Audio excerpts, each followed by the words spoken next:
Bonjour.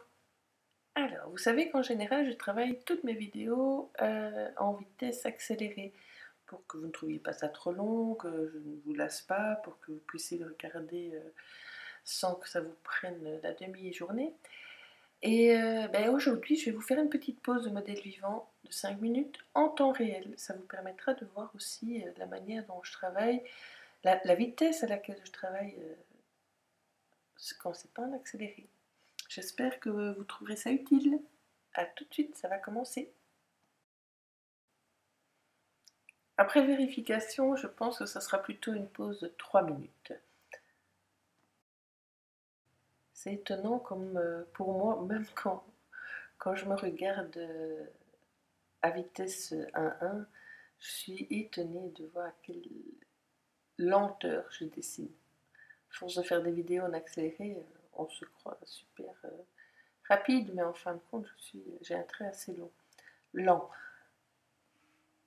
En fait, c'est un peu normal vu que mon trait suit mon regard. Donc, j'observe mon modèle et au fur et à mesure, ma plume suit mon regard.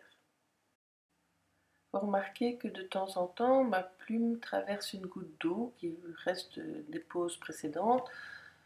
Je ne m'en inquiète pas, je continue sans me soucier des petites auréoles que ça va créer. Ça fera partie de l'entièreté du dessin, de la personnalité du dessin.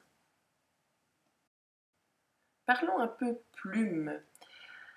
Alors, celle-ci, malheureusement, je ne peux pas vous en dire grand-chose parce qu'en fait, c'est une que j'ai récupérée dans du vieux matériel de ma belle-mère.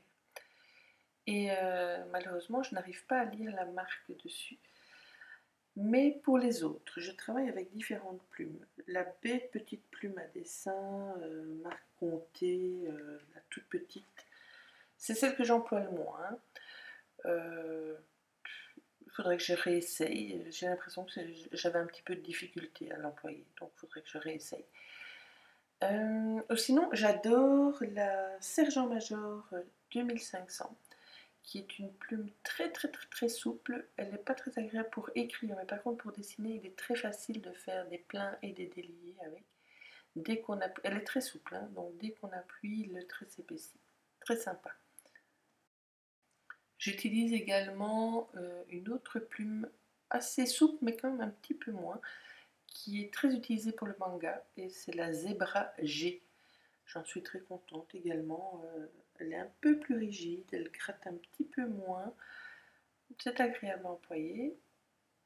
Et au final, une qui est très agréable à travailler et qui en plus est un objet merveilleux, si vous en avez déjà vu, c'est une plume de verre. Celle-ci, celle que j'ai, ne gratte absolument pas.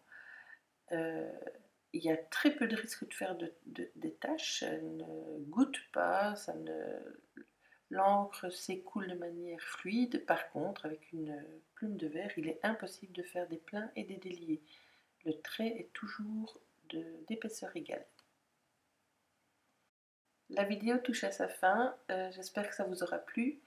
Si c'est le cas, n'hésitez pas, petit pouce vers le haut ou éventuellement un petit abonnement à la chaîne, ça fait toujours plaisir, ça m'encourage et je vous souhaite une excellente journée. Bye bye!